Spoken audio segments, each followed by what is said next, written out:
It's lovely to see you all again after my little break, and big thank you to our Deputy Mayor, Councillor Schiller, for looking after everyone and looking after Victor Harbour while I've been gone.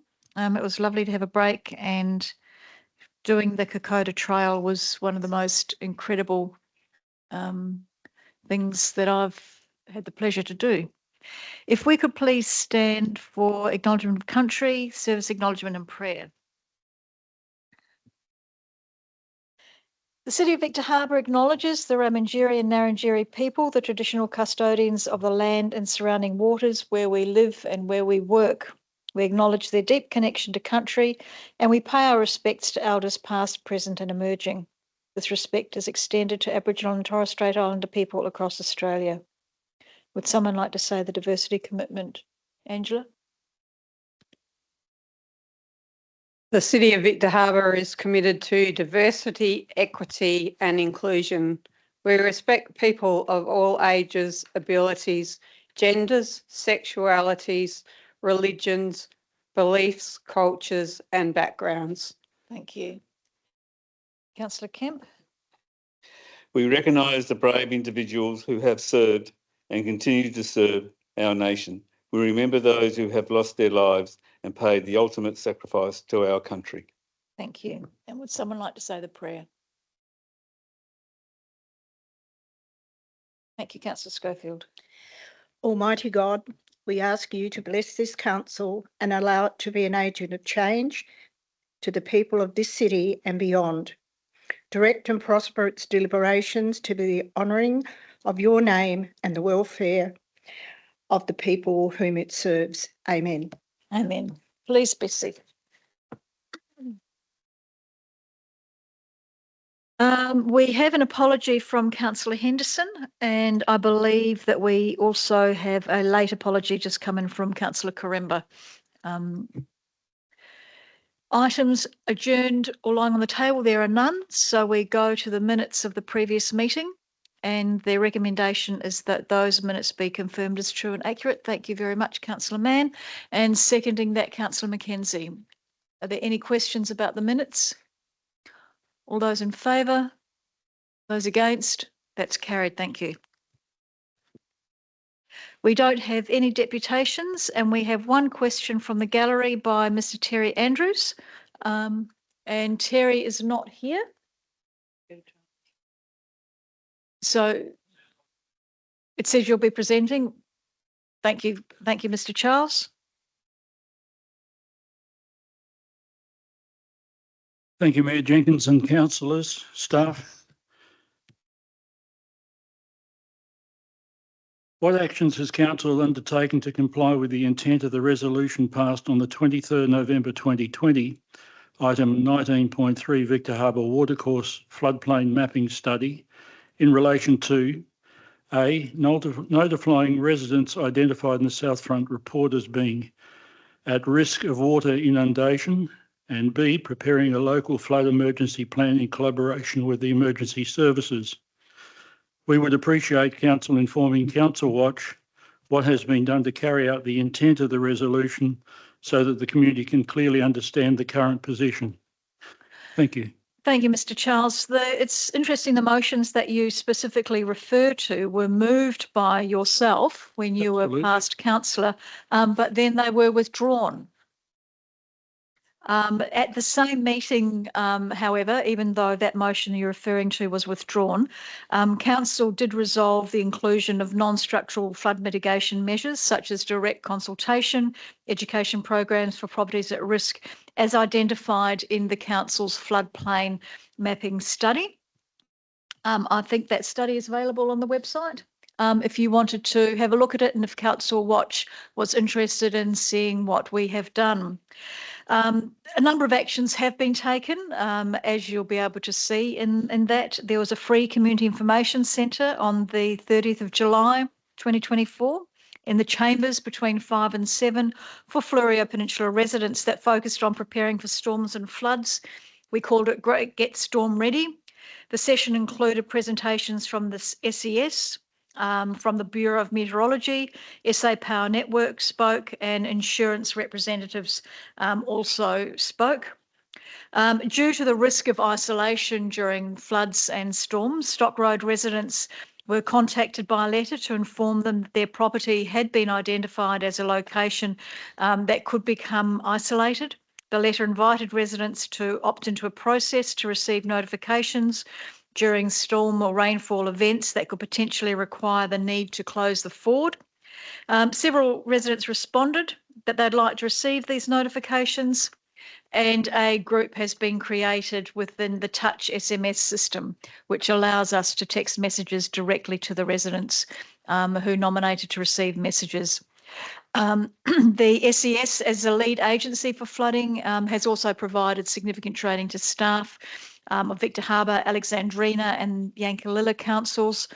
This was training around the preparedness for storms and floods, which included SES call receipt and dispatch overview, safe working in storms, swift water awareness, what to do, what not to do, who to call, and information for emergency services.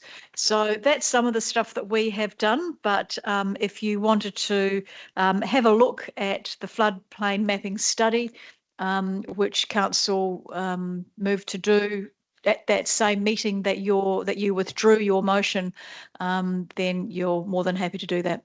Thank you. There's a lot to absorb there, and I wish I could have interrupted a couple of times, but because it's just assure me that this will be in the minutes of the meeting, what you have said and my question. I'm happy to put it in the minutes of the meeting. Thank you very much. Then I will be able to overview it. I didn't actually relinquish my motion at all. It was a recommendation by the administration that we accepted on that particular meeting. Thank you, Councillor Charles. Your motion was withdrawn. Thank you. Well, I was going to ask or pray upon you whether I could ask a further question, quick one. Is your further question related to the watercourse floodplain mapping study? Oh, of course. Certainly, if it's a follow-up question. Thank you. As the report was first presented into council in 2019, 5 years plus ago, at a cost of $749,700, excluding any in-house staffing or costs there. Are you and council satisfied now that residents living in streets and areas detailed in the survey still remain blissfully ignorant of flooding vulnerability given the conditions reported in the study? Do homeowners merit this personal information that they may take preventative measures? Now, you said you had a group of people here, or did a presentation here in the chambers. I think I missed out on that, was all said and done. But did you actually, the report was specifically detailing numbers and streets where people would be flooded through the front door, back door, the whole lot. And were those people specifically contacted, or was it just a general ad in the paper and hope people turn up? There's a few questions in there. And there is.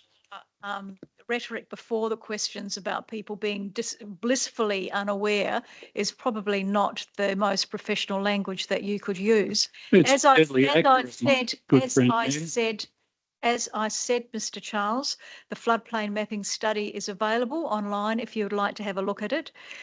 There was a community information centre session that was held on the 30th of July, where the SES, the Bureau of Meteorology, SA Power Networks and insurance representatives attended. And as due to the risk of isolation, Stock Road residents have been contacted by letter to inform them that their property had been identified as a location where they could be isolated, and some nominated to be part of the Touch SMS system that allowed us to send messages. Thank you very much. Stock Road is abundantly clear to everyone, but thank you very much. Thank you very much, Mr. Charles. Thank you very much. You've been very patient. We have no further questions from the gallery, and we have no petitions. If we move to item 9.1, Office of the Chief Executive, Outstanding Resolutions. The recommendation is that Council receive and note the Outstanding Resolutions report. Would someone like to move that way? Thank you, Councillor Burns. And do I have a second for that? Thank you, Councillor Kemp. Do either of you want to speak to that or have any questions? Yes, thank you, Mayor. I found it complete and up to date. It was good. Thank you. Thank you. Councillor Kemp? No. Does anybody have any questions about the outstanding resolutions? In that case, I'll put it to the vote. All those in favour? Those against? That's carried. Thank you very much. Item 9.2, council rebate application from Happy FM, Great Southern FM. The recommendation is to receive and note the application and to approve the discretionary 75% rebate and to approve a budget increase of $2,000 to the operating budget for the purpose of providing the rebate. Would someone like to move that way? Thank you, Councillor Burns. And seconding that, please. Thank you, Councillor Mann. Do either of you want to speak to that? Thank you. Thank you, Mayor. I think it's important that that we provide. Sorry, I've got a bit of a problem talking. Their application, I think, is valid because they do provide a good community service, and I think it's critical that we support our local radio stations. The only question I had was, I'm assuming this had been provisioned in the 2025 6 budget. So I was just wondering why the additional $2,000. Kelly, can you answer that, please? Thank you, through the Mayor. So it wasn't provisioned in the 25-26 budget because it was a new application that was received after the budget was adopted. And so the discretionary rebates and the mandatory rebates that came through council as part of the budget prep didn't include this one. Thank you. Any further questions? Councillor Quinton? Can I just ask a question? Has Happy FM received rebates in the past? Kelly? Through the Mayor, I don't believe so, but the other community radio station has received them, and the risks that were included in that report is there could be potentially be further application from similar bodies. So that is what has happened in this case and has been used as the example to suggest that council go ahead with moving this motion to recommend. Can I just clarify, does the other radio station get 75% discount as well? Through the Mayor, yes. So we've modelled it on the same provisions to make them comparable. Are there any further questions or any further debate on this? No, I'll put it to the floor. All those in favour? Those against? That's carried. Thank you. The Fleurieu Aquatic Centre Joint Venture Quarterly Report, and this is just receiving and noting that report if someone would like to move that way. Councillor Kemp and Councillor Schiller. Do either of you want to speak to that? Councillor Kemp. Yeah, it's just good to keep updated with what's happening with the Aquatic Centre now, since the joint venture is now starting to progress. Certainly looking forward to looking at reducing some of the running costs to the centre as soon as the reports come in. Thank you. And Councillor Schiller. Just make a commentary about the works that have gone along with the pool. They've stayed on time, which is great because there was that fear that we would be extending out beyond those 3 shutdowns of the pool. So that's been really well handled. Thank you. Councillor Burns. Thank you, Mayor. I appreciate that we receive quarterly updates. It's very helpful, and I'm looking forward to the energy audit that are the results of that. Thank you. Thank you. Does anybody else have anything they want to contribute to this? No, I'll just say that I'm looking forward to, I see that in terms of the operational management agreement, that work continues to prepare documentation for the upcoming tender process for the new operational management agreement. And I look forward to seeing that and the outcome of that. And I think that given the work that has occurred since the joint venture commenced, early days, but it looks like it's really been a very good decision of both councils to work that way. If there's no further debate, I'll put that to the floor. All those in favour? Those against? That's carried. Thank you very much. The Citizen of the Year Awards, as you know, we will be calling on nominations for the Citizen of the Year, the Young Citizen of the Year, the Community Event of the Year, and the Active Citizen of the Year, 4 categories. What I'd like to do is ask, first of all, whether or not, maybe we'll do recommendation 1 first, that we call for those nominations. Would somebody like to move that way? Thank you, Councillor Schofield. And seconding Councillor Burns. Either of you want to speak to this? No, I think the Thank you. awards are a very good idea. Does anybody want to speak? Councillor Mann? Thank you, Mayor Jenkins. Yeah, a quick question to administration. So probably the last several years we've had difficulties in attracting nominations for Young Citizen of the Year.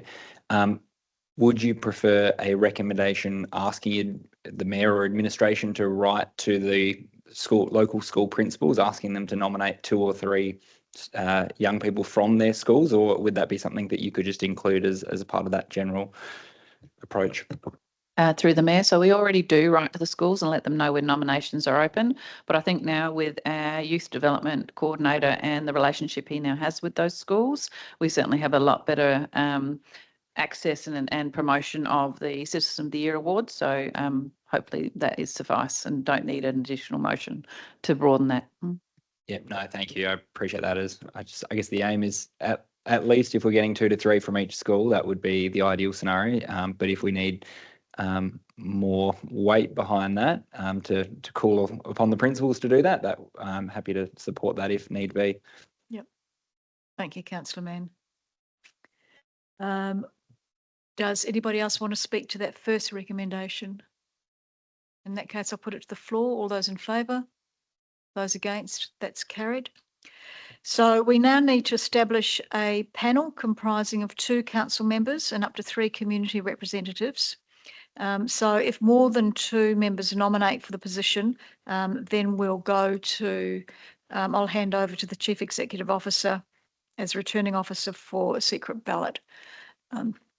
So those who would like to nominate to be on the panel, I'll put my hand up for that as well. So myself, Stuart Burns, any other nominations? No other nominations? So we then would go to recommendation 4 if there's no further nominations. Yep. All right, so combine 2 and 4. We don't need number 3 to establish the panel and to appoint. You sure there's no other nominations? To appoint Councillor Burns and Mayor Jenkins as council member representatives. Would someone like to move that way? Thank you, Councillor Schiller. Seconding Councillor Schofield. Do anyone want to talk to that? All those in favour? Those against? That's carried. Thank you. Recommendation 5, that council call for expressions of interest in order to fill the 3 community representative positions and authorise the Chief Executive Officer to appoint the successful community members. Someone move that way, please. Thank you, Councillor McKenzie, and seconding that, Councillor Burns. All those in favour? Those against? That's carried. Thank you. Local Government Association preferential voting. The recommendation is that council support the adoption of preferential voting for the Local Government Association President and Local Government Association Board positions. I think you all saw last time when the President was voted for but wasn't retained, but because they didn't get their spot. There was lots of issues there with the next person being president, and there are a number of issues there with preferential votings used in all government voting, in all council election voting. And the thought from the Local Government Association is that it should be used for local government president and board positions. Would someone like to move that way? Thank you, Councillor Schiller. And seconding that, Councillor Burns. Do either of you want to speak to that? Just that I do recall the issue occurring at the time, and it was very complicated. So I can see the reasoning behind this. Thank you. Same view. It was a real mess up, unfortunately, and I think this aligns it with the practice of other elections, and it makes sense to do it that way. Thank you. Does anybody else want to speak to this? I'll put it to the vote. All those in favour? Those against? That's carried. Thank you. The Local Government Finance Authority AGM, and the recommendation is that we decline an invitation to submit a notice of motion to the Local Government Finance Authority AGM. Someone like to move that way? Thank you, Councillor Kemp. And seconding that, please. Councillor Schofield. Either of you want to speak to that? All those in favour? Those against? That's carried. Thank you. Community development. So this is the 10.1, the Encounter Bikeway, Yacht Club to Alexandrina Council boundary. Now, I understand you had a workshop while I was away on leave and talked about doing the design of the Encounter Bikeway, the documentation and the realignment with one budget, with the reallocation of the construction budget. I'll do those two recommendations on block, if you're happy with that. Happy to move that way, Councillor Mackenzie. Thank you. And seconding that, Councillor Quinton. Do either of you want to speak to that?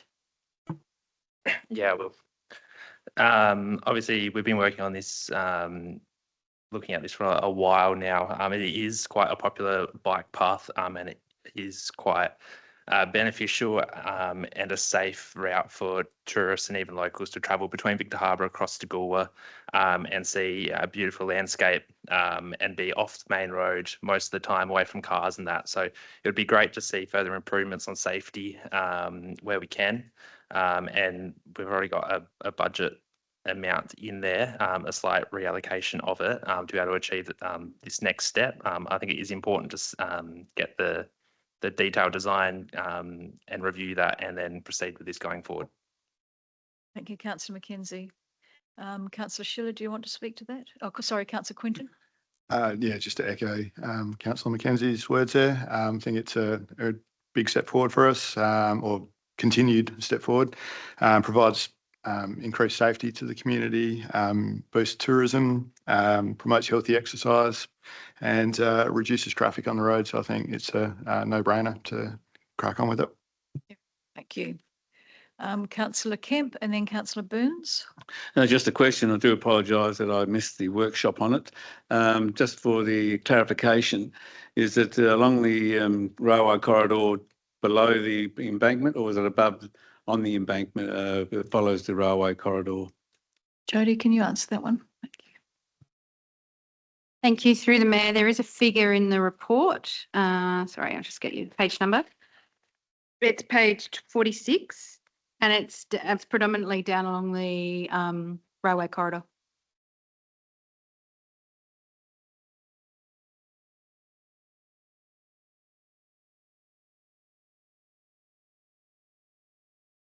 Sorry, through the Mayor, in one location, section 3A and section 3B, it's both at the top and down the bottom. Thank you for that. Yeah, the design, the big figures are too small to actually identify where they were. But anyway, thank you for that. Councillor Burns. Thank you, Mayor. Two points. One's in support of this. I think this has been going around for a long time. I believe over 2 council terms, possibly discussed even further behind that. So it's good to actually have a solution, and I agree with the other members that have already raised that it's a very popular track, well utilised, and I think it's something unique for Victor and neighbouring councils to have a track that extends the length that it does. So I think it's good. I just wanted to clarify that whilst we are reallocating construction budgeted costs for design documentation specifications, I'm assuming once that's done, there'll be further construction costs, maybe next year's budget or something to come. Jodie? Thank you through the Mayor. Yes, once the design's done and costed, there'll need to be allocations put into the asset management plans and the long-term financial plans in future years. However, the asset management plans already have allowances. There's $1.5 million in 29-30 to deliver part of this, and $100,000 next year. Thank you. Councillor Schiller? Same as many sentiments within the room. This has been going on for many, many years. It's come to our Disability Advisory Committee at many iterations in the past, and I think it's going to be a valuable asset as a tourist draw card. The well-being of our township and our people within the town, a great bikeway, and so I'm grateful to see that it potentially will get over the line and start moving forward. Thank you, Councillor Schiller. If there's Councillor McKenzie, do you want to close the debate? No. All right, I'll put it to the vote. All those in favour? Those against? That's carried. Thank you. The management agreement for the 2026 and 2027 Rock and Roll Festival. I'm happy to do that recommendation on block. If you're happy to move that way, Councillor Burns, nodding. Thank you. And seconding that, Councillor Schofield. Thank you. Do either of you want to speak to that? Only that I support it. It's a good festival, and each year it seems that the attendance and the feedback just gets better and more positive. So I think it's again another festival that helps put Victor Harbour on the map, and I think it's a good thing. Thank you. Councillor Schofield, did you want to speak? Yes, look, I strongly support this.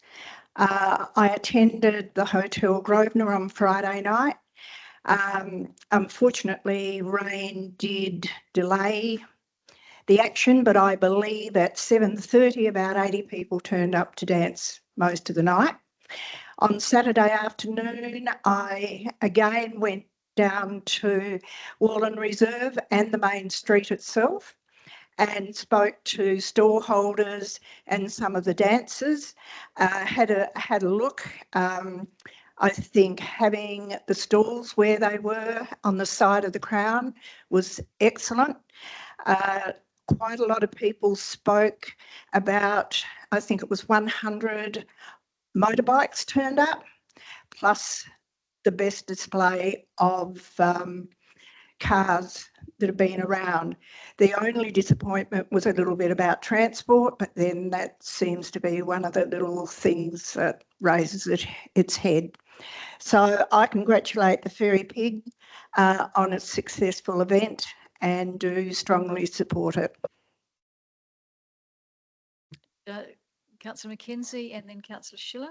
Yeah, can I just check, because this is the first year that Fairy Pig hosted this event, or did they do last year's as well? They did last year's as well. Last year, yeah, I was going to say that it was very well run this year. Speaking to people who attended over the weekend, they complimented how well it was and how popular it was. So yeah, I'm more than happy to support this motion here for Fairy Pig to continue to manage it for the next few years. Thank you. And Councillor Schiller. I also attended on Sunday, and as usual, Fairy Pig have done an excellent job. Quality musicians there, a great display of cars. That's me saying that, but that's a figurative. I know that they are there. So yeah, it was an excellent event.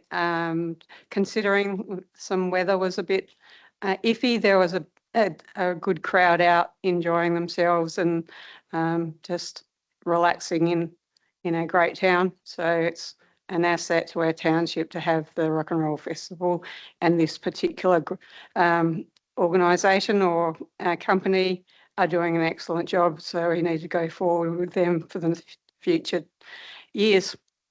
Thank you. Is there any further discussion? No, it's not really a debate that needs to be closed, I don't think. All those in favour? Those against? That's carried. Thank you.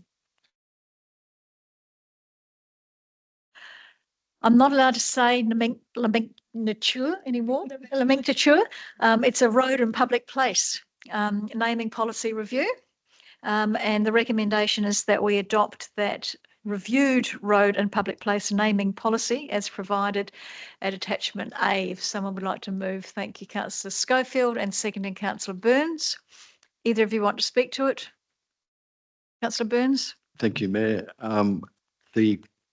It's common sense what's being proposed. So again, I support it, because otherwise every change is just a long, over complex process that isn't necessary. So thank you. Any further discussion? Councillor Angela? Just noting in the actual application form, I didn't see that the nomenclature was renamed in that document. So it's just in the actual application form that needs editing to. Oh, you want to take the word out? No. I like it. Nomenclature, it makes me do tongue twisters. Yeah, but yeah, it is still, as far as I can see, in the actual application form, which would be presented to an applicant. It's still showing that word, which is thank you. Annoying. We can fix that up. Thank you. Any further discussion? So I'll put it to the vote. All those in favour? Those against? That's carried. The Urban Growth Management Strategy, summary of third phase of engagement and final adoption. There's a huge amount of strategic work that's been put in this, and I'd like to say a huge thank you to the staff who have put in an amazing amount of work. David Reid down there, you've done a great job. Thank you very much for that, and for all of the comments from council members who have helped shape the strategy in that, and feedback from the community as well. So the recommendation is that we receive and note the engagement summary, and that council adopt the Victor Harbour Urban Growth Management Strategy 2050 as provided in your agenda. So you move in that way, Councillor Kemp. Thank you very much. And seconding that, Councillor Burns. Do you want to speak to it, Councillor Kemp? Thank you. It is a good document, and I think it sets the strategy for the next 30 odd years for Victor Harbour and how we grow and maintain its growth in a steady fashion, and hopefully we don't lose sight of what our vision and how the strategy was written. Job well done. Thank you. And Councillor Burns? Thank you, Mayor.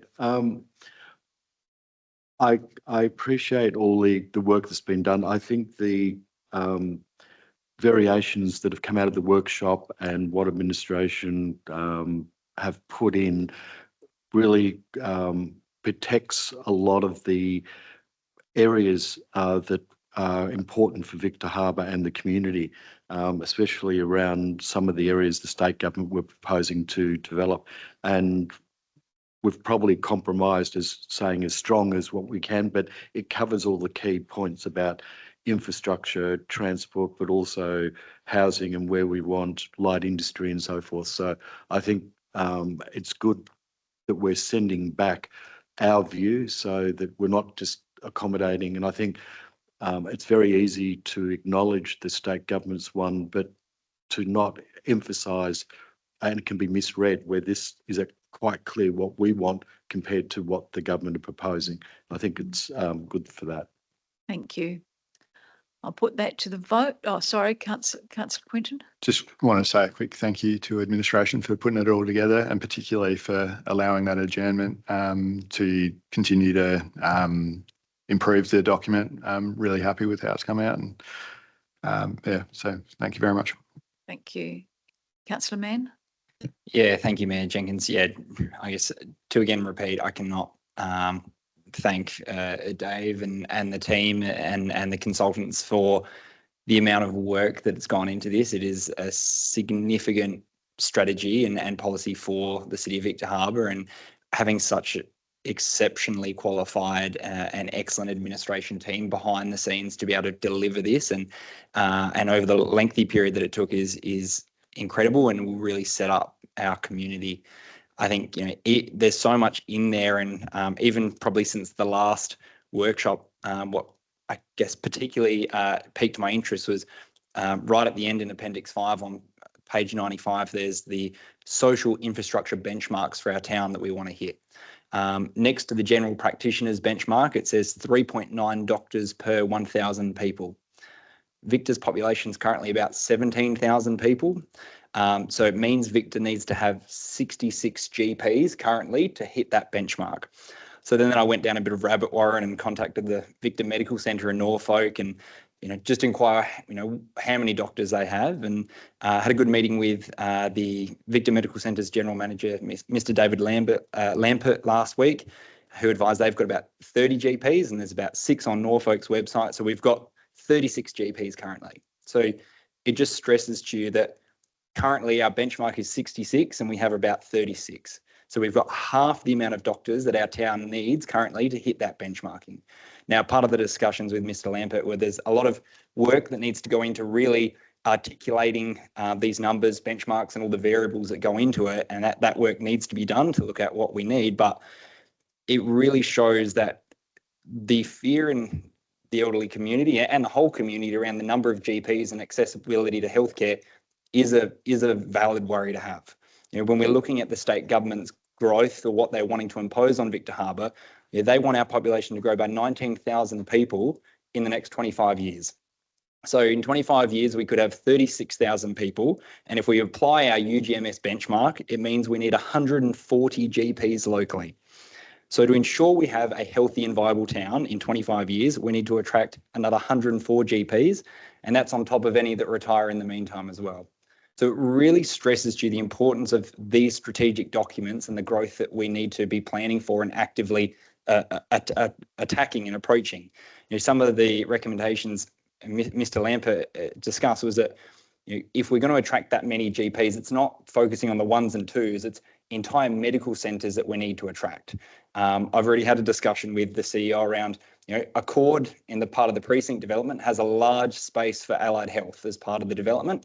If we were able to get a attractive medical centre in there that is attractive for doctors to work at, it helps address this problem and set Victor up. Also around how we can push back and slow down that growth, because another thing that he advised, which I can speak to a bit later as well. I think we'll try and there's lots in it, but we'll try and keep it to the UGMs rather than the UGMs plus what it means. Okay. Because it means so much. We'll start delivering some things, hey? Thank you. I think it's time to vote. So we've got that recommendation 1 and 2 on block. All those in favour? Those against? That's carried. Thank you very much. And once again, I think that's great. I think the UGMs is a great leadership, it's a good strategic leadership plan from the council, because it's not just saying no to some of the GARP things that the state government have done, but it's also putting in alternatives and giving reasons why we're doing the alternatives and what we need. So, and that feeds in very much to what Councillor Mann was talking about. So thank you very much. We now go to corporate and customer services, the CEO key performance indicators. These were talked about and presented at the meeting that we had on the 17th of September. In addition to the committee meeting, the committee members, all elected members were invited. And I'd like to say thank you very much to Councillor Schofield for coming as the only elected member.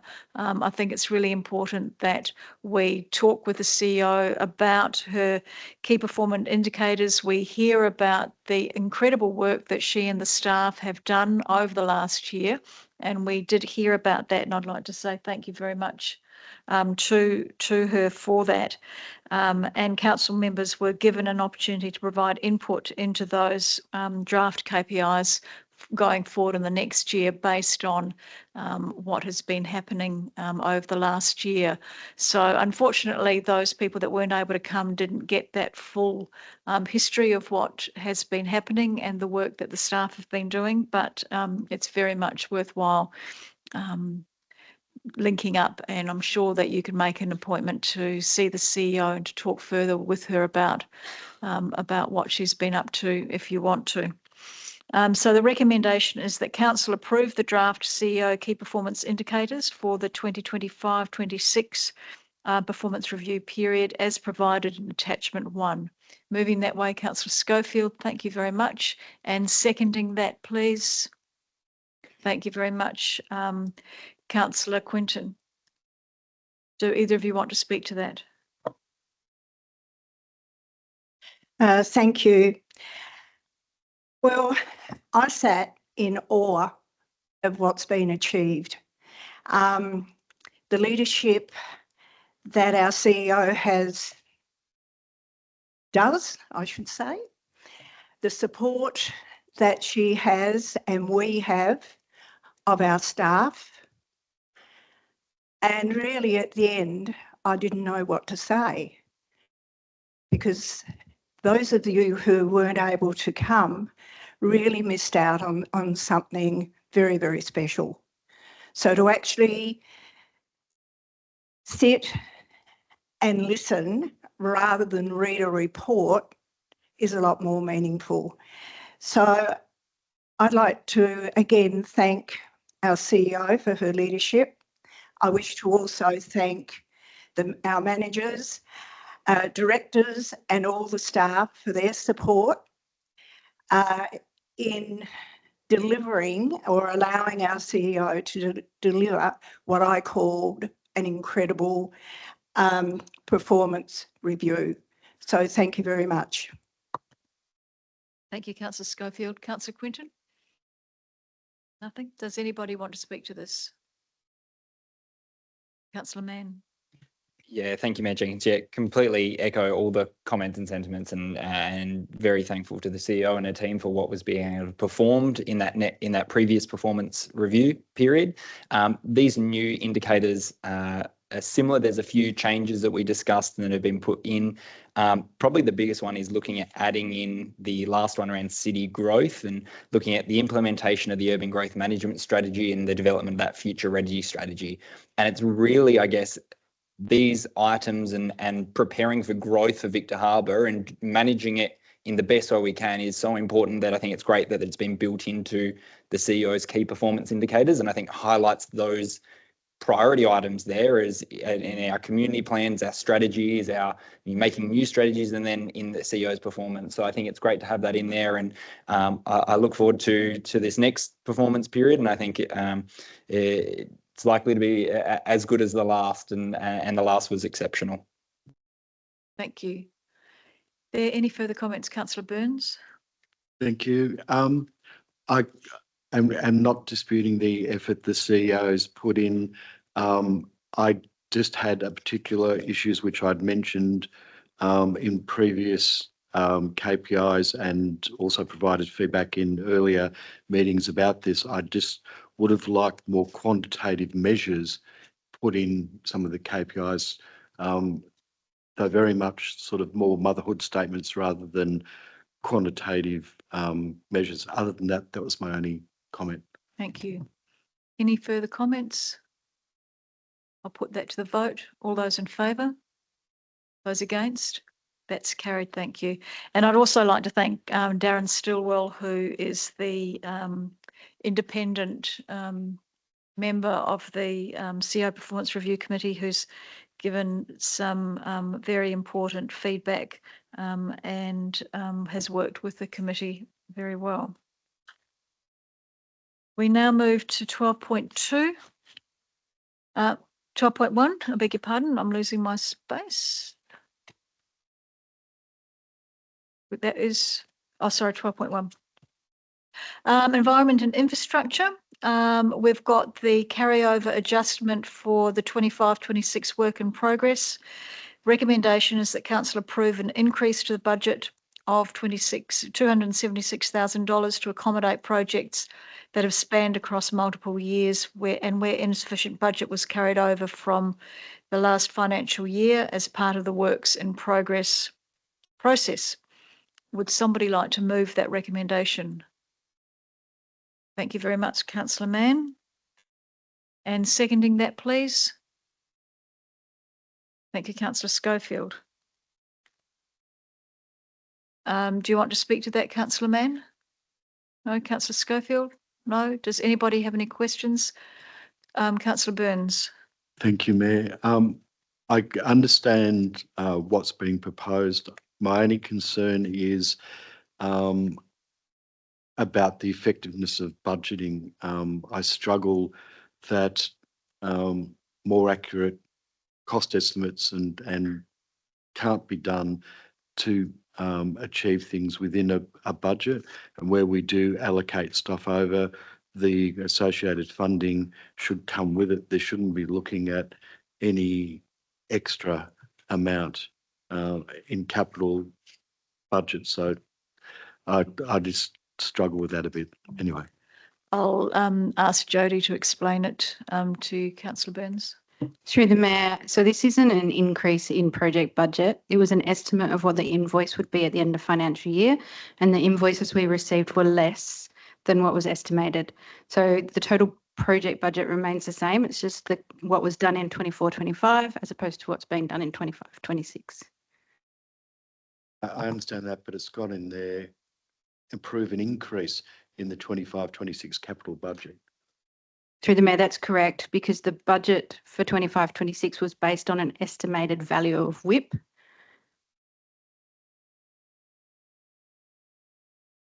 Any further discussion or questions? No. Councillor Mann, did you want to close? No. I'll put this to the vote. All those in favour? Those against? That's carried. Thank you. Capital projects subject to grant funding, budget amendments. This is 12.2. The first recommendation is relating to the Encounter Bikeway construction and the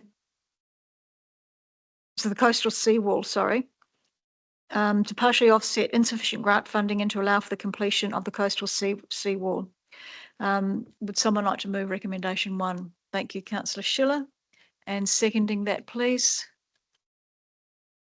Thank you, Councillor Mackenzie. Do you want to speak to that, Councillor Schiller? I think the report indicates that we need to be doing this because we're midway through a significant seawall project, and to complete the whole job and to consider that we've got traders along that section who would like to not be put under too much more time constraints with having their business maybe slightly disrupted, and it is noisy up there when the works are going on. So to try and get that done. So from that perspective, I think it's a smart thing to juggle our money around and get that done. Thank you. Councillor Mackenzie, did you want to speak? No. Councillor Burns? Thank you, Mayor. I totally get and support what's been proposed here. I just had a clarification question. Isn't the stormwater work on Crozier Road required? We're just looking at recommendation 1 at the moment. Okay. I thought I'd split them up in case anybody had any difficulties because they're both different money. Councillor Kemp? Start with a question. When we originally looked at this, I believe in the last term of council, we had a budget estimate of 5 million to do it, and it was just to do the front of Yorkies, which is the most worst area to be done. Have we extended the length of that seawall now from the original estimates or costs? Because of my understanding, we weren't going to go all the way where we have gone so far. Through the mayor, it's only 650 metres in front of Ilky that's part of the current construction project. We did receive grant funding to get the full design done up to the bluff, from Fell Street to the bluff. There is allowances in the asset management plans for undertaking additional coastal works in future years. But they're in years 8 to 10 of the asset management plan. So although we've got the design done, there's currently, it's a long way off building the next sections. I understand when we put these figures up for approval, when it says it's subject to grant funding, how come we are now asking for more money because we haven't got the grant funding? So why aren't we just building to what we've got in the way of the budget? Through the mayor, that is an option that council could select to do. I think it was highlighted in the report, the parts of the project that wouldn't continue because of the balance of grant funding that hasn't been received. So generally when projects are subject to grant funding, we assume a certain value of grant funding. In this case, it was $1.5 million. We didn't achieve that full value. So council could choose to stop the works within the budget that's available. But we've found some alternate ways that we've put forward in the recommendation to enable that project to be finished this year. Yeah, I guess what I'm trying to gather is that if you go to pull it from future years, which is only money on paper, it's not actual money we've got available, then I'm not quite sure what we're achieving, where we could just say, let's just increase the budget, capital budget by another X dollars and not all this waffle in the report. Through the mayor, we could do that, but the $360,000 that's in next year's asset management plans would no longer be required because that scope of works for the widening of the Encounter Bikeway, which was previously scheduled to be done after the coastal works, is incorporated in the existing contract. Thank you. Any further discussion? Councillor Schiller, did you want to close the debate? I'll put it to the vote. All those in favour? Those against? That's carried. Now we go to recommendation 2, which is related to capital project Stormwater Crozier Road. Would someone like to move recommendation 2? Thank you, Councillor Mann. And seconding, Councillor Schofield. You want to speak to that, Councillor Mann? It's Councillor Schofield. Anybody? Councillor Burns. My question before was actually to do with 1B, where I was talking about the stormwater, reallocating money from Stormwater Crozier Road. I was not that it's not important to do. I just wanted to understand, wasn't that work still required to be done? That was all. Through the mayor, yes, that work is still required to be done. We have undertaken detailed design for that work. That's the work down near the Cafe Primo. We've found that as detailed in the report, there's been changes to the standard for rainfall intensity, which means that what we had allocated previously is no longer sufficient and we have to do some more works. The feedback we got from the grant application from Stormwater Management Authority is that if we actually looked at a bigger picture and extended to stages further on in the Urban Stormwater Master Plan upstream, we'd be more likely to get the grant funding. So that's what the recommendation is, that we continue with the detailed design this year. We can use some of the budget if it's available to look at some preliminary works that we might be able to do to reduce the immediate risk and then apply for grant funding again next year. Thank you. That was my follow-up question you've just answered. There any further discussion? In that case, I'll put it to the floor. All those in favour? Those against? That's carried. Thank you.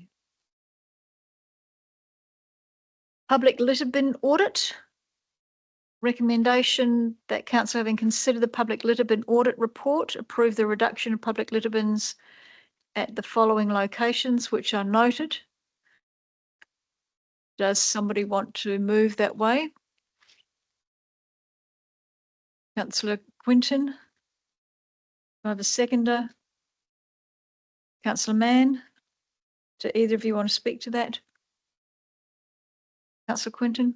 I just had a couple of questions regarding this. Are there, we're obviously reducing the number of public litter bins. Are there increases anywhere? Through the man, we haven't identified any additional locations at this stage. Over the summer period, do we increase the number of public litter bins or collection frequency? Through the mayor, we do both. So we put additional bins down not only during the summer period, but also Easter and events, and then also additional pickups on those weekends.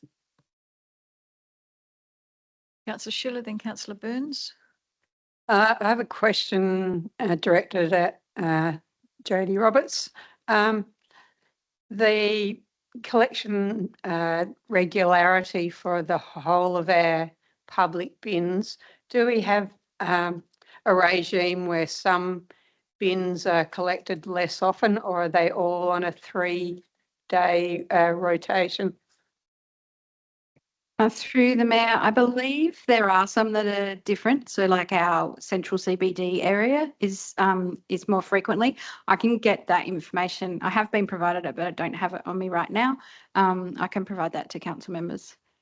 Just because the query was whether by choosing a route that where bins are less often needed to be emptied, whether that's a possibility at all. Through the mayor, that would be something that we could look at into as part of our service agreement. We pay for the volume of waste that's picked up, not how often the truck goes past. Another question, but wouldn't direct the authority, we've obviously got fuel costs for the trucks and the truck maintenance, that would be part of what we're having to contribute through the authority. So although we're paying by volume, wouldn't we be also paying by wear and tear on the equipment and fuel costs, etc.? Through the mayor, yes, that would add to our overall costs. We have, this report has been reviewed by the CEO of Fleurieu, as he actually provided some recommendations to us, and we did the audit and have come up with these recommendations. We can definitely take it up with him as to whether he wants to look at his program.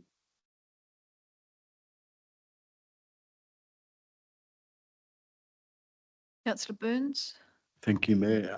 Just a couple of questions. I was surprised to see Grosvenor Gardens on there. I had some similar concerns as Councillor Quinton, that during summer months and there's an increase in tourists and visitors, and the rubbish amount, especially during summer, tends to increase. I think residents are usually pretty good at taking home their rubbish. And I was just wondering why Grosvenor Gardens, because that gets quite popular.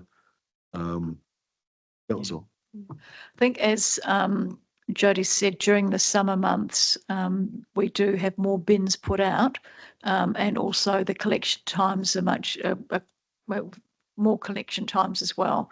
But if somebody wants to take, if you want to take Grosvenor Gardens out, you can always ask for a variation or move an amendment to remove Grosvenor Gardens from that list.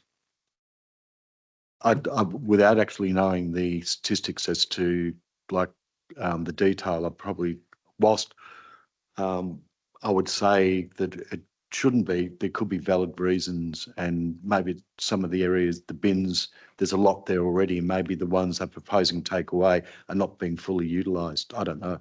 Yep. Yeah, they would have looked at it when they did the audit, and we can always go back if it starts becoming a problem. We can always come back and say, no, can we please include that one again? Councillor Kemp and then Councillor Mann. Yeah, I'm not supporting this motion as we've got a litter problem already with the number of bins we've got, and he's taking these extra bins away is only going to increase the litter problem, whether people are dumping extra rubbish in there. But again, human nature tells us that they will not take their litter home. Some will, but most people will try and get rid of it elsewhere if we take bins away. So I don't think we are actually going to be promoting Victor Harbour as a nice, clean place if we don't provide bins for tourists or people to put litter in when they're walking around our streets, especially some of our touristy type streets where people walk around in, and we're taking those bins away. So I'm not supporting it. Councillor Kemp, I wonder if you wanted to move an amendment to keep bins at certain touristy type streets. I mean, the only one I can think of would be Grosvenor Gardens. The other streets are very much residential streets, Yeah. certainly the Or cemetery. I'll move an amendment to keep all those bins in place. Well, that actually goes against the. You asked me to do an amendment, I did. No, Councillor Kemp, I asked you if you wanted to move an amendment to look at one or two of those particular items, then you can do that. Councillor Mann, you had your hand up before. Yeah, thank you, Mayor Jenkins. Yeah, no, it just reminded me, I was chatting to a man about our bins a little while ago. You mentioned about whether the metal bin casings, whether there was a bit of a cleaning roster for that. He'd noted that there were a few that probably due for a bit of a clean. I'm not sure if we can follow up on that. Thanks. Thank you. Any further discussion? If not, I'll put it to the vote. All those in favour? Those against? That's carried. Thank you. The draft recreational boating strategy. Councillor, the first recommendation is that Council approve the draft recreation boating strategy for public consultation. Councillor Quinton. Thank you. I'd like to actually move an adjournment for this item. So if I can make a formal motion to adjourn, so that the administration updates the draft boating strategy to include the suggested amendments as detailed within the council report, and that a further draft come back to the October council meeting for consideration and endorsement for the purposes of public consultation. Thank you.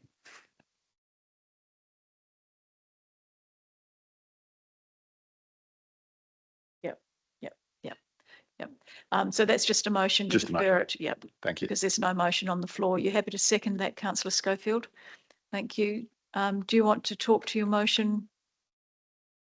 So primary reason for this is just to ensure that we, as elected members, deliver a draft document that contains completely accurate information and has incorporated all a lot of feedback from all members, and that then we have time to review it, review the updated draft, and then put it out to public consultation. I think it makes sense just to not go out to consultation, then come back with more amendments and then have to go back out again. Hopefully we can do this more efficiently. Thank you, Councillor Quinton. Councillor Schofield, did you want to speak to this? No, I agree. Thank you. Councillor Burns? So I was just a clarification. Was Councillor Quinton saying that some of the information that was presented to elected members previously and the voting committee was incomplete? Like what's attached here is not what we've already gone, the committee's gone through and what was The presented. questions need to come through the Mayor. Sorry. Thank you. And I'll ask Jody to respond to that. Thank you. Through the Mayor, we received a lot of feedback from the workshop that we had, and there was also written feedback from a number of council members, which is included on page 141, 142, 143 and 144 of the council agenda.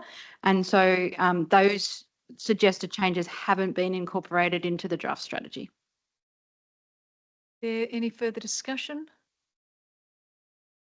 Councillor Quinton, have you got anything you want to close with?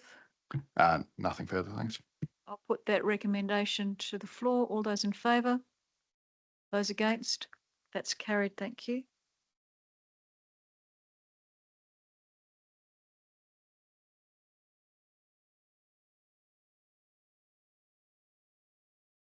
The minutes, we come to the minutes of the minutes of the Southern Community Transport Advisory Committee meeting on the 20th of August. Two recommendations: receiving and noting the minutes and endorsing the changes to the terms of reference. Moving that way, Councillor Schiller, thank you. And do I have a seconder for that? Thank you, Councillor Mackenzie. Does anyone want to talk to that? No, I'll put that to the vote. All those in favour? Those against? That's carried. Thank you.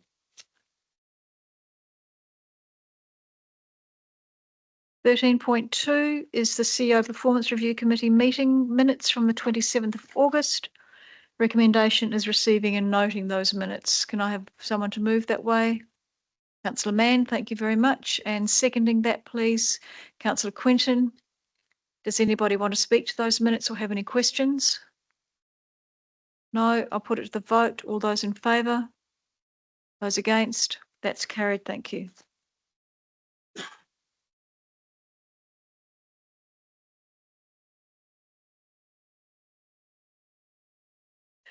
There are no subsidiary reports. There are no matters of urgency. There are no questions on notice. Are there any questions without notice? Councillor Schiller. This is directly relating to a previous subject with the litter bins. Another question I have for Jody is, do we monitor the amount of rubbish that is being collected from those bins? Like they're basically ultimately looking at whether a truck is going past a bin that's only got, you know, 1/3 of a full bin, when it could be left to be less frequently picked up. Through the Mayor, yes, Fleurieu do monitor that. We don't ourselves.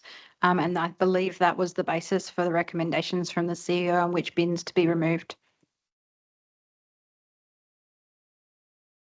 I'd like to take the question back to you, Jody, whether we can find out whether there is that possibility that there are some bin collection routes that could be less frequently collected. Thank you. Councillor Quinton, you have a question? Just follow on question from that.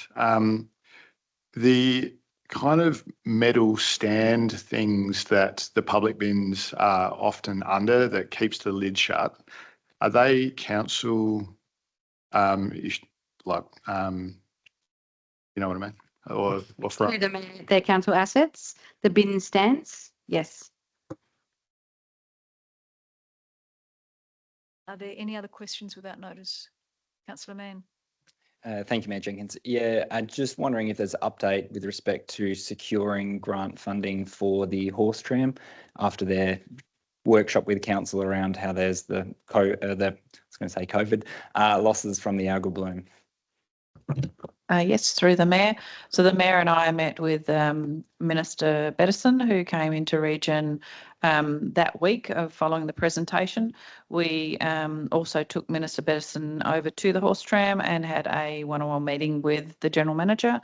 The General Manager of the Horse Tram Authority has followed up in writing, and there was a positive conversation about looking into the possibility of providing some sort of additional contribution to the horse tram, knowing the amount of money the ratepayers of Victor Harbour already subsidise the horse tram, and noting their losses due to the algal bloom. So that has been followed up not only verbally but also in writing. So we're waiting to hear back, and once we do hear back, then we will come back to the chamber, but also then consider whether council needs to provide any other additional support. Thank you. During that meeting, we made the point that the horse-drawn tram isn't just a Victor Harbour asset, but it's actually a state asset, and that the state needs to take some responsibility for assisting with that during these times. So she was actually quite receptive. So fingers crossed. We'll let you know as soon as we know something. If there's no further questions without notice, we go to motions on notice. The first one being a motion on notice, meaningful local government reforms. Councillor Mann. Councillor Mann, if you'd like to propose your motion. Thank you, Mayor Jenkins. Yep. The motion is that administration write to all the councils in South Australia requesting that they each write to the Minister for Local Government, Minister Joe Zacks, urging him to commit to meaningful local government reforms that will both encourage more people to nominate in council elections and increase voter participation, and asking whether he will take personal responsibility for the level of participation and the ultimate success or failure of the next local government election, or if he will not, to advise the community who will. and for the councils to also write to their local state MP and anyone nominating in the 2026 state government elections, asking them whether they'll commit to meaningful local government reforms to increase participation with nominees and voters, and then publish the responses received for the community, and for our administration to also inform the Local Government Association of South Australia, Regional Development Australia SA, and state and local media of the above advocacy, and request their assistance in advocating to the state government for meaningful local government reform. Want to speak to your motion? I want to get a seconder. Sorry, seconding that, councillor Burns. Thank you. Don't speak to your motion. Thank you. Yeah, this is a bit of a continuation on from last month. The rationale, it's in the commentary there, but it's really about local government pushing back to state government and saying, you know, we've had enough of the consulting, of blaming local councils for all the problems with the local government sector, and it's saying and calling upon them to finally take some responsibility in that. You know, we've had time after time, the only reforms have focused on, you know, changing some terminology or looking at behavioural standards in about 8 different ways without showing meaningful evidence that it's contributing to increasing participation or attracting greater candidates or allowing more people to engage with their local councils. You know, I look around this chamber, fellow elected members and those who aren't here tonight, and I have so much respect for each and every one of you. I think, you know, the role of being a local council is getting more and more difficult. It is, it can be stressful. It's emotionally taxing. The amount that we have to deal with and the amount of information, decisions and oversight that's effectively a part-time role or treated as more or less voluntary with a bit of a small allowance is something that is what's driving a lot of people away from local government. And this is about how we advocate to the state government to invest in their own government institution. They're in control of this. And they haven't been doing that for some time now. You know, we've put in countless submissions back in multiple number of years ago. We went to the Remuneration Tribunal. They didn't want to see it. This is about how do we manage the growth into the future, but how do we ensure that we have good leaders now and into the future of people who want to be in local government and want to serve their community. Because I know right now there are people in our community who would make far greater elected members than me, but it's about how do we lower what the level of sacrifice that's required to be an elected member so that they will put their hand up to nominate or give it a go, or there's more other young people who are wanting to do it. Because at the moment I look around and part of the respect I have for everyone is just, I know the burden that comes with this role. I see around me elected members who are running businesses or raising families, 2 things that I'm not even doing, and they're balancing that with all these responsibilities. I see retirees who should be enjoying the sweeter time of life and sitting back, but they are dedicating so much time to this role. And I just have so much respect for you. And I think that we need 30 to be seconds. advocating for future change, because I think whilst for historically state governments relied on people to sacrifice and be willing to volunteer their time effectively, but the amount that's required of councillors is becoming so much that people are quitting early, not nominating, not participating or caring in local government. I think if we're going to protect our town and our future and our institutions, we need to be looking at how we can reform them to increase participation. Thank you, councillor Mann. Councillor Burns. Thank you, Mayor.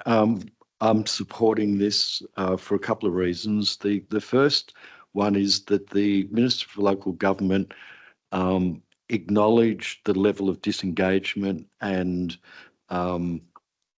concern about not only local councils but elections as well, and undertook quite extensive surveys of all councils and the community, but then didn't act on any of the recommendations other than saying that people who aren't Australian citizens shouldn't be voting in local council elections, which they shouldn't have been doing anyway. So I think we need to be putting pressure on the state government, especially with an election coming up, to try and see if we can get some meaningful reforms. And I think motions like this, and hopefully other councils also follow, will apply the level of pressure, because a lot in the community, there's a lot of talent, a lot of people who would like to participate in council, and they're so disillusioned or disengaged. They just think, why bother? Thank you. Does anybody else want to speak to this? Councillor Schiller. The only problem I have with this motion is that we're asking to write to every council, but we don't have a clear message to deliver as to what we want. So that's the issue I have with it, is that it's multifaceted problem. We're talking about remuneration. We're also talking about the way elections are held. We're talking about, I noted in some of the discussions about the commentary about the query about having our nominations go up all at once. So all those specifics, I don't see how we can put that in a letter and roll it into one and send it out to each council who may not agree with us. I think 43%, I think was the figure touted in there. If it's not a compulsory thing to do, considering that it's not compulsory to vote in council elections, I think Victor Harbour actually achieves a pretty good result. We also had 19 candidates last year for 9 positions. So we did have a lot of people that nominated. So some of the issues that are in other councils, like the Southern Mallee District Council, where they only had 2 nominations, and that was the complication, that nominations weren't seen till it went up live on that specific date. So it is an issue for other councils. So we all have contradictory issues for each council. So I'm not supporting it, not necessarily because of the issues that you're trying to pluck out. I just don't think we can encompass that in just one single letter. Councillor Quinton. I'll definitely be supporting this motion. I think it's a great initiative and just really, you know, like a dog with a bone here, just wanting to push through some positive change. And I think I really commend you for taking the time to do this. And I think, yeah, it's definitely a really good idea and we should all get behind it. Thank you. Councillor Kemp. Excuse me. I believe the government's aware of what the issues are with local government. That's why they're doing another review, I believe, about looking at compulsory voting, looking about how they can, you know, afford to look at increasing, you know, better participation by people going for local government. I mean, that's the beauty about democracy, it's a choice. You see, if you like what you see, you go for it. If you don't like it, you don't go for it. And that's the beauty of it. And I think that I don't think this would achieve much, because I think the government's already got it in place what they're going to do anyway. So, yeah, I'll just wait for, no, I won't be supporting it. Thank you. Thank you. Councillor Mackenzie. I will be supporting this motion. I do agree that we should advocate for, you know, being the local government. We should be advocating for that back to the state government. And just one letter from us to the state government isn't going to achieve much. But if we can get other councils on board, it may not be all the councils, but even if it's just a few, that definitely is going to have a lot more power than just one voicing an opinion. So but something definitely does have to be done. So yeah, I'm in support of this. Thank you. Councillor Mann, do you mind if I speak to this? Gladly. Thank you. As a member of the LGA, on the LGA board and on SAROC, I'm aware of a number of initiatives that the Local Government Association are doing at the moment to advocate for the local government reforms. Certainly, there's you may be aware that Connie Benares put through a put something through Parliament around the behavioural issues, and there's currently an inquiry going on at the moment that's being supported by the Equal Opportunity Commissioner as a result of that. The board is also looking at and is working, I'm on that working party, looking at current behavioural issues and streamlining formal complaint processes so that informal processes can be done within a council at an informal level, and then once it gets to a formal complaint, it goes outside the council, is investigated or mediated by a body outside the council, and this is before the panel or anything like that. So looking at streamlining those issues, which have contributed to a number of mayors and councillors leaving early because of behavioural issues. The remuneration is a really interesting thing because remuneration is done from within the council, some of the smaller councils that are finding it very hard to be sustainable anyway are finding it very difficult to then have that extra remuneration, and so that ends up being quite a debate between the different councils around remuneration. But certainly I think that is an issue. Compulsory voting is still something that is being pushed by the LGA, and there's lots of mixed reaction to that. And the other thing which I've just, I think from discussions with you and then sort of thinking about what other ways can the LGA advocate. If the LGA becomes a registered training organisation and the mandatory training that we have to do as councillors actually counts towards a certificate or a diploma or something like that, you may have young people coming in here and saying, well, I want to be part of this because it might count towards, if I'm on council for 2 terms, that might count towards towards my MBA with a focus of local government. I can say that I've been here, well, at the end of this term, I would have been here for 12 years. Hopefully I'll be here for another 4 years. But, I haven't received anything for being here. If the LGA was a registered training organisation, I could have undertaken the training that I've done and perhaps have something to show for that. So that might be another way of getting young people to join. So the LGA is doing a lot of advocating. The government's doing a lot of pushing back, but certainly I think that writing to the minister and writing to getting all of the different councils to write to the minister to advocate for more meaningful reforms that will encourage more people to join local government would be a great addition to the LGA's advocating. Councillor Schofield. Sorry, I thought everyone had finished talking. I didn't want to butt in. That's okay. Look, I understand wholeheartedly where you're coming from. I agree with Councillor Schiller a little bit that perhaps we should pick out 3 or 4 dot points that are really important because it's such a broad avenue. One of the things that I did like within this was the training prior to the elections, and other boards do. Boards I've sat on, we've had to do prior training. And I think that would be ideal because what that will then do will give potential nominees a chance to have a look at exactly what the role is. Now, when I came on council a few years ago, it was pointed out by the CEO that we were expected to give around 20 hours a week. That was the expectation.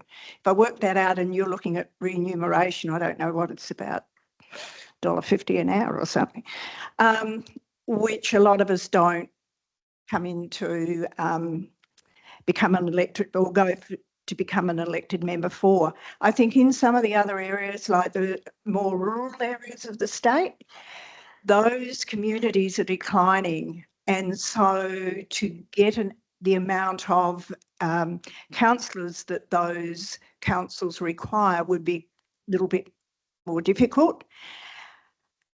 Things have changed also. If you look at our board out there, you look at most of our past councillors have been in their wisdom years, and we now have a look at it. It's a lot broader, and things have changed. So it is that, as you say, Councillor Mann, it's the balancing act of trying to have a job, look after a family, be involved in other community things as well as being an elected member. I don't think a huge amount of money will bring necessarily the right people, because sometimes you will get the people that are putting their names up because they think, oh, this is a really good dollar for me. I just find that myself, they weren't things that I thought of coming in. I just wanted to serve my community, and I felt it and believe it's been an honour and a privilege to be actually elected. So there's a lot of things, but have another think, work out just what are the really key elements, pick 4, and I think we've got more of a chance than putting everything that's in here. They're all very important, but let's focus on the ones that we think we can get across the line. Councillor Burns, you've got a question? I have a question just for clarification. Maybe I'm misunderstanding, but my understanding was that the council members' commentary was purely for background to explain the motion, and that the motion and not part of the motion's substance. And the motion itself is quite specific about what's going to be written, what's going to be done. You're quite right. So Thank you. the motion is broad rather than specific. Yep. You want to close the debate, Councillor Mann? Yeah, thank you, Mayor Jenkins. Thank you very much for fellow board members for really engaging with this, and I really appreciate all the views. And I think thank you for Councillor Burns really summarising that point. I think for clarification, part of the reason that I haven't gone and listed X, Y, and Z thing that we're advocating for is because across the state there are many different councils with many different views, and if we're going to engage an entire sector, we need to keep it broad enough but also targeted enough. And so what I guess the recommendation going forward is around trying to get everyone to advocate coming into an estate election around, we want to see genuine commitment to local government reform. Something that, yes, I appreciate the LGA has been advocating for a long time, but we're yet to see any substantial results in terms of what are things that they could do to increase participation or with voters or nominees. They've just got a policy or they've just done a whole review since 2023 looking at this very issue that the local government ministers just put in the top drawer and it's forgotten about. So there's all the stuff is there for them to refer to. It's just they need a bit of a gentle shove in the right direction. And so that's why I completely appreciate the views around there's different things and probably this chamber would have 5 different views around what we should be advocating for. And if we're looking at a state approach, there'd be even more disagreement around that. But I think that's part of the reason that we've never seen any genuine reform in local government is because we haven't been able to, all the councils get on a same page to be able to push for something. And I think everyone can agree that we want to see more participation by voters. We want more councils to have greater candidates and more candidates, because if you have more people to vote for, the community can be better represented. They can get their pick of who they're wanting with a wider demographic.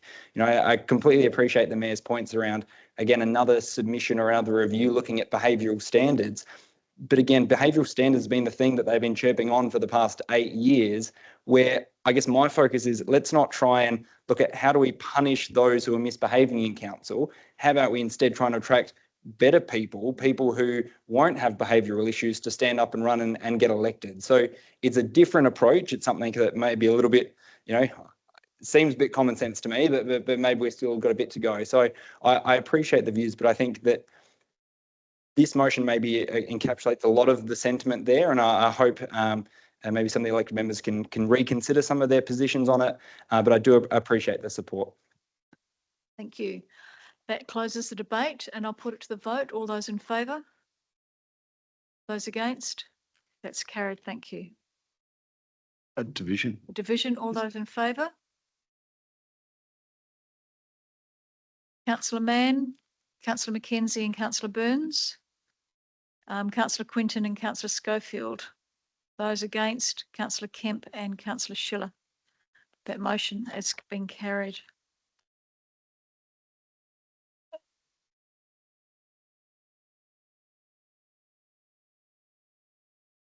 Another motion on notice from Councillor Mann, and that's on housing our health and aged care workers. The recommendation, I will ask Councillor Mann to move. Thank you, Mayor Jenkins. Yeah, this one is that administration, one, engage with developers of the new retirement/residential villages in Victor Harbour that are currently being designed and or constructed around their willingness to provide affordable housing within their developments for health and aged care workers. And two, investigate and report back on whether there are any planning mechanisms that council could consider implementing to A, prevent more retirement residential villages from being constructed in Victor Harbour within the next 25 years, excluding the 4 recently announced retirement villages, or B, require future retirement/residential villages to provide affordable housing within their developments for health and aged care workers, or C, require future retirement/residential villages to contribute to a future fund with the monies to be used to assist in attracting and retaining health and aged care workers. Do you want to speak to your motion? If there's a seconder. Oh, sorry, is there a seconder? Thank you, Councillor Quinton. Do you want to speak to your motion? Yeah, thank you. I guess continuing on, this motion put up before it closed, and I had some good chats with the general manager of the Victor Medical Centre around this issue. And I guess the things that we've been talking about with the UGMS and that's already embedded in the UGMS is how can the Victor Harbour Council get a bit more control around our future planning and the developments that come to our town. This is advocating to explore a bit faster and look at a few things and options, because I guess in some of the commentary there, and there's stated how we're going to do a housing strategy, and then we're going to do this strategy, and that might tie upon that. Noting I'm pretty sure the housing strategy has to be approved by the state government anyway. So as to, there'll be a bit of feedback from them around that. But I guess the thing is, with the amount of growth that the state government's wanting Victor to have, we need to be active and we need to be on the forefront with this thing. With retirement villages, residential villages, what we were hearing throughout the consultation on the UGMS was that our community, whilst we value them and we appreciate that they definitely play a role in our community, they're worried about the number of them. Victor Harbour is known as that God's waiting room, and developers will easily attract more people to live in those retirement villages. I guess my concern for our current residents and also the new residents that will come and live in these villages is how we're going to support them with the health and social infrastructure. And that was something that really, I guess, came through with my chat with Mr. Lampert around currently what happens is there's very little control with these new developments, whether it's an aged care facility or a retirement village, around, okay, well, how are they going to be serviced in terms of general practitioners or doctors? And a lot of that just comes by the developers as, oh, we'll just put it on the community. We'll put it on the current GPs. And so when a GP is going out to those facilities, that's a whole day they're seeing all the clients there, and that's less, I guess, appointment slots for the broader community. And so this is about how do we find a balance, or how do we put in some mechanisms to control the rate of growth? Because we're going to have 4 new ones, which I think are worked out roughly around 1,700 new units in the next, let's say they all take around 5 years to be developed. So it's a lot of new development already on the cards, but there's a lot more to come. And so if we were to have 40 new retirement villages of over 55 plus, that with 300 units in each, that would equal the figure that the state government want us to have in the next 25 years.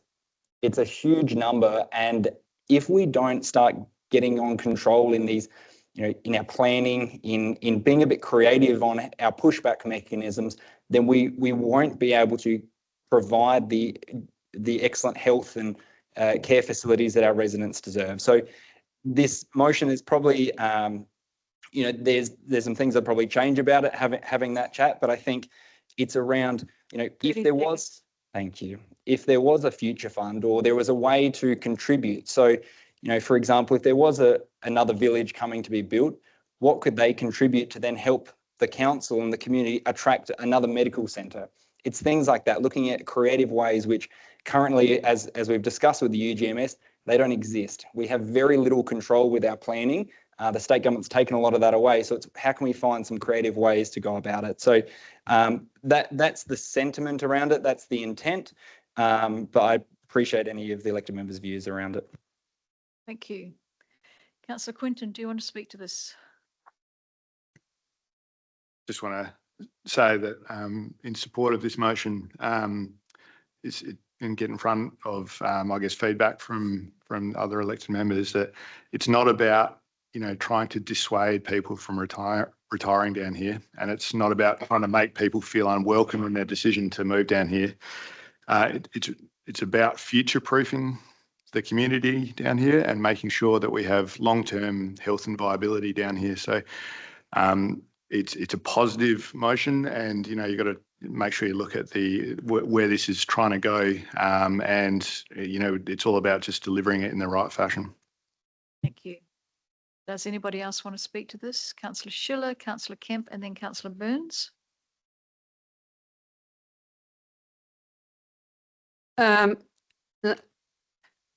This is very similar sort of feeling that I have with this motion as I did with the last. I think it's too big a picture to take on. I think we need to be looking at maybe being proactive for future developments to find housing for every aspect of our community, young community, and that includes obviously we need to look after our elderly through aged care workers, etc., health and doctors, etc.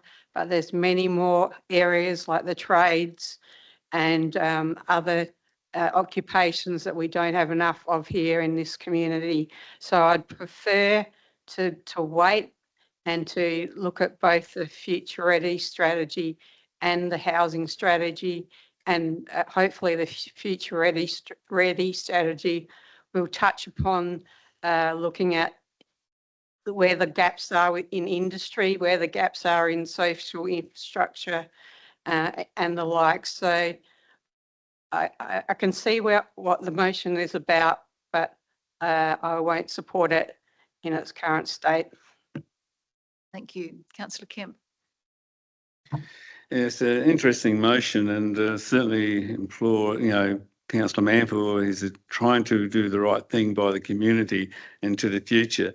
But one of the things that, again, this motion will not get up and get any traction because, one, you got the Retirement Villages Act, you got the Residential Parks Act, and they're designed for a specific purpose to look after our ageing residents in their communities, 55 and over. Now, you have to change those two acts to actually incorporate other types of accommodation for people under 55. And of course, then those acts lose its value as to what they're there for, is to support the older generations. Now, as for developers, they're just here to make money. And of course, they see that cashed up retirees want somewhere to live and downsize, and they will come to where it's built. So to change the developers' minds and say, we're going to cut out a couple of $1 million out of your income for the next year because we're not going to go retirement people, I think you're not going to get much traction at all in that area. And again, trying to change two acts, which are there for, as I said, for a specific purpose, and trying to have a co-location or mixing of age groups and different in a village environment, it wouldn't work. It just doesn't work because you need to go into the villages to understand what happens in those villages and that. And I'm not quite sure about the comment on doctors go to appointments in villages. Some do, some don't, but mostly, any emergency that's required there, the ambulances are always attending villages all the time, not so much doctors. So again, the government looks at its the actual area of that, and we've got our new emergency department being built because the old one was no good. It was too small for our growing community. And the governments do those things. It might be a little bit slow, but they will provide services to a growing community. And of course, I know Victor Harbour's on their radar because I've already mentioned in the GARP that, you know, Victor Harbour's going to be a satellite city of southern suburbs of Adelaide. So I think in time, and I do applaud, you know, Councillor Mann bringing this up, but we've got to look at inventive ways of getting more housing and more affordable housing in that respect. But again, I don't think these recommendational motions is going to achieve what you wanted to achieve because as I said, you got 2 acts in Parliament, which governments don't like changing acts. Yeah. Very rarely they like to change unless there's some improvement. But again, you must not have those 2 acts if you go to put other people in there under that age 55 group. So I won't be supporting it. Can I just highlight to councils that the recommendation is for the administration. Recommendation 2 is to investigate and report back on whether there are planning mechanisms that council could consider in relation to that. So the recommendation isn't saying go and do that. It's investigating and reporting back as to whether or not they are able to do that. And so some of that legal, those legal things that you're concerned about, Councillor Kemp, I think would be coming back in that report when they report back on that. Just in that case, Mayor, I'd like to have a rebuttal against what you're saying. Wouldn't that not be wasting staff's time already if they know that we've got these 2 acts in place and that's what they've got to look at to actually? I'm not. All I'm doing, Councillor Kemp, is highlighting what the recommendation says, and the recommendation in 2 says investigate and report back. Whether it's wasting staff time or not, that's not up to me to decide. But I'm just letting you know what the recommendation is. Councillor Schofield. Oh, sorry, Councillor Burns was next, and then Councillor Schofield. Thank you, Mayor. I agree with what the Mayor was saying. I understand Councillor Kemp's concerns, but also just wishing to point out that the state government will do things, but only once numbers reach certain levels. They're not being benevolent or proactive ahead of time. They'll only do a school if the population around that is a certain level. In regard to this, look, there can be a view that market demand, you know, you can't really stop it, but my view is it doesn't hurt to ask the question, to investigate, to see if there's options. We've already seen a similar arrangement being done with new medical complexes being built in Victor. If you look at the medical centre next to the aquatic centre, they've included housing for nursing staff and medical staff in there. So it's not to say that it can't be done. And if you don't ask the question, now they all may say no, but it's worth asking the question. Thank you.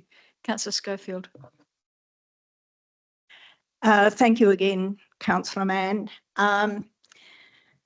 Look, it is urgent. When you have to wait 9 weeks to see a doctor, it's pretty bad.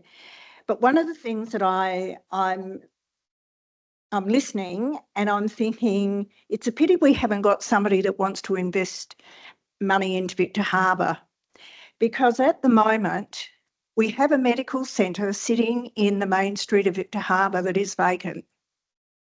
So it could be, if there were enough doctors, could be filled within the next 6 weeks. The other thing is that quite a few years ago, I attended a council conference in Victoria, and one of the Victorian councils had an unused mine, and they advertised that unused mine on an international level, asking for somebody to take it over. And what they got was a high-tech team that did do that, which meant that the people that were unemployed because of the loss of mine had now employment. So I'm looking at the opportunity that we may have to throw out on an international, I don't know, media, that we have a vacant doctor's clinic sitting in our town. Wonderful place to live, fantastic community, and we have about 12 rooms that we could fill. Just a thought, but it just seems to me it's a shame that that centre is sitting across the road from the other one, unused. There any further debate? Councillor Mann, do you want to close the debate? Yeah, thank you, Mayor Jenkins. Yeah, I'll just start with Councillor Schofield. I completely agree with you. I think this is and sort of supports some of the things that I spoke about with the general manager is around if we're going to attract the amount of GPs and doctors that our town will require, council needs to get involved in this space of how do we attract medical centres to Victor Harbour, and it's an excellent thought, and I think that's something that we can definitely look at in conjunction with the current precinct. And there's a number of options, but it's going to take a bit of action and forward planning on council's behalf. But I completely agree with you and appreciate the input. I think in terms of some of the comments around Councillor Kemp, I completely agree with you around, you do have developers where it's hard to change their mind because they're here to make the money. But unless council's willing to push back to them, they're not going to change their mind. Unless council looks at, okay, these are the things that are important to our town. This is what we need. It's a bit, I commented in the commentary around, if Victor Harbour was all of a sudden going around saying, oh, we don't have enough doctors to support these new units or, support development into the future, it's not going to help them in selling the units, because that's one of the key things people look at is that access to healthcare. And so council has few levers that we can pull, but there are some there. And I guess what this recommendation is doing is investigating what other levers are there. It might be the case that, no, we can't ban future over 55s for the next 25 years. It might be, no, we can't put housing, within the same development on that same footprint. But it might be, we might be able to get them to contribute to a fund where we can do things like advertise internationally for a new medical centre or for someone to come in. There's maybe other ways we can do it, and I think the administration can pick up on that intent around these are the things we're wanting to look at. How can we achieve that? And it's about starting sooner. We don't want to wait until we're three strategies down to start doing things, because the growth is happening now. The developers are coming now. We have to get on the front foot. I guess the comments as well around, co-locating age groups together in a village. Maybe I'm just a bit crazy to think younger and older people can live together. I'm currently living downstairs at my grandparents, and it works well. We enjoy our Wednesday night shardy and tech support nights. So I think there's ways you can make it work. And if we incentivize and we work with developers to encourage them to do it, I'm sure we can come to a solution, because if it's about them attracting aged care workers or nurses to work in their facilities, they probably want to provide housing to help attract those people here, because they're going to have the same problems the community's having around attracting and retaining the workforce. So I appreciate everyone's comments and hope you can support this one. Thank you. I'll put that to the vote. All those in favour? Those against? That's carried. Thank you.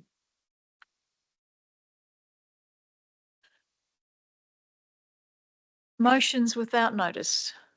Are there any motions without notice? Brayden, I understand that you've got a confidential one. Yes, I do.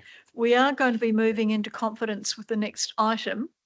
So what I can do is include that with the confidential. I think it has to be done separately, but I think there's some confidential with the going into confidence wording that we can do under motions without notice, and then I can go into that. But we do need to go into confidence before I put the motion without. Yeah. All right.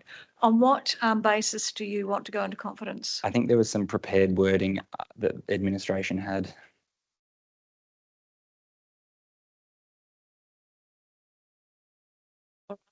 Get you to move into I'm happy to move that we go into confidence. Move that we go into confidence for the disclosure of which information would involve the unreasonable disclosure of information concerning negotiations of potential purchase of land between council and another authority. Council is satisfied that the principle that the meeting be conducted in a place open to the public has been outweighed in the circumstances because the disclosure of details may prejudice Council's position of the potential negotiation. You're moving that way? Yeah, thank you. Do I have a seconder for that? Thank you, Councillor Quinton. All those in favour? Those against? That's carried. So we're going to move into confidence, and then for the galleries information, we then move into our confidential items. So I assume that we'll be staying in confidence unless the council moves not to. So you may want to go home, you may want to stay, it's up to you. But we will have 10 minutes break now, just while the gallery removes itself. Thank you.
Are there any other motions without notice?